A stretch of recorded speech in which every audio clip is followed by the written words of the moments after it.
نحمده ونصلي على رسوله الكريم اما بعد فاعوذ بالله من الشيطان الرجيم بسم الله الرحمن الرحيم رب اشرح لي صدري ويسر لي امري واحلل عقدة من لساني يفقهوا قولي۔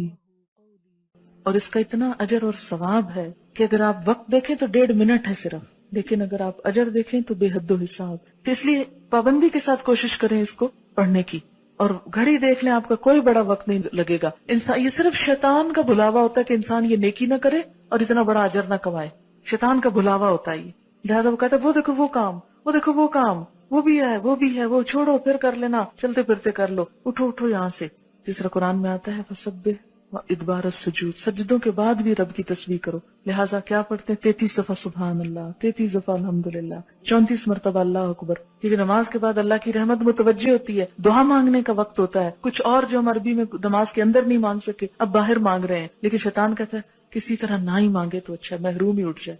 اس لیے آپ دیکھیں گے کہ وہ وقت بڑا تلخ اور سخت ہوتا ہے، اور اکثر لوگ ورغلا لیے جاتے ہیں۔ 1.5 منٹ کے اندر آپ اتنا بڑا اجر کماتے، گویا آپ نے ڈھیروں مال صدقہ کر دیا جو ویسے ممکن نہیں۔ اتنا اجر ہے کہ ایک دفعہ نبی صلی اللہ علیہ وسلم کے پاس کچھ لوگ آئے، وہ پوچھنے لگے اللہ کے رسول صلی اللہ علیہ وسلم، ہمارے کچھ دوست ہیں جو بڑے امیر ہیں، وہ صدقہ کرتے ہیں ثواب پا لیتے ہیں، ہمارے پاس ہم غریب لوگ ہیں، ہمیں بھی کچھ بتائیں کہ ہم ان کا ثواب پا لیں۔ تو آپ نے فرمایا کہ تم ہر نماز کے بعد 33 دفعہ سبحان اللہ الحمدللہ اللہ اکبر پڑھو تو تم کیا کرو گے، ان کے برابر ہو جاؤ گے۔ بڑے بڑے صدقہ جہاد اور کیا کچھ کرنے والوں ان کو بھی پتہ چل گیا، پھر وہ آگے یا رسول اللہ صلی اللہ علیہ وسلم، وہ بھی یہ کرنے لگے، پھر وہ آگے نکل گئے۔ تو آپ نے فرمایا یہ اللہ کا فضل ہے جیسے چاہے دے۔ پھر ہوتا ہے اب نماز پڑھ لی، جلدی جلدی وہ بلا کے آرڈر کر دیں سب کو جو جو کچھ کہنا ہے، پھر بولنا شروع کر دیتے۔ لہٰذا تھوڑا سا اور صبر، وہاں تو فرض تھا چپ رہنا، اب کیا ہے نفل ہے چپ رہنا۔ اور آیت الکرسی جو ہر فرض نماز کے بعد ہے، آپ نے فرمایا جو ہر نماز کے بعد آیت الکرسی پڑھے اسے بہشت میں داخل ہونے سے سوائے موت کے کوئی چیز نہیں روکتی، گویا جنت کا دروازہ کھل گیا اس کے لیے۔ اسی لیے فرض نماز کے بعد جو آیت الکرسی ہے اس کا بھی بڑا اجر ہے کہ جو پڑھے گا وہ اس کے بعد فوت ہو جائے سیدھا جنت میں۔ لیکن آپ نے فرمایا یہ صرف انبیاء، صدیقوں اور شہیدوں کو یہ صفت ملتی ہے، ہر کوئی نہیں اس کی پابندی کر سکتا۔ کیوں؟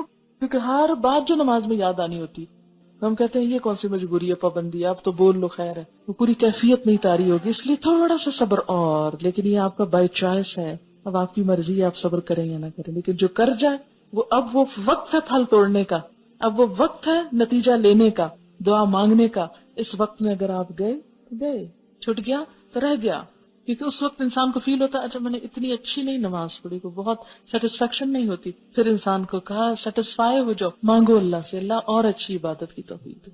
نماز پڑھ چکا ہے پھر دعا اللہ توفیق دینا پھر بھی لوٹ کے آؤں، ایسا نہ ہوگا کہ نماز میں سو جاؤں یا بھول جاؤں، یہ دل ہی نہ چاہے۔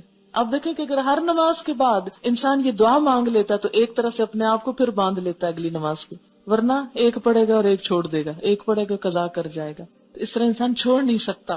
اسی لیے کتنی باحکمت دعا اس موقع پہ سکھائی گئی، رب اعنی، اے اللہ تو نے میری مدد کرنی ہے، اللہ ذکر کا کہ پھر تیرا ذکر کروں، شکر کا اور تیرا شکر گزار بندہ بن کے رہوں، وہ حسن عبادت اس سے بھی اچھی عبادت کروں۔ یہ جو ذکر ہے یہ مسنون ہے۔ کچھ سوال ہیں ان کے میں جلدی سے جواب دیتی ہوں۔ نماز ختم کرنے سے پہلے سورۃ البقرہ کی آخری آیات اور حشر کی آیات پڑھنا جائز ہے؟ ذکر میں آپ جو کچھ بھی پڑھیں، لیکن یہ مسنون نہیں ہے، مسنون وہی ہے جو میں نے آپ کو بتا دی ہے۔ اس کے علاوہ آپ اردو پنجابی میں اپنی دعا مانگ سکتے ہیں جو بھی آپ کریں۔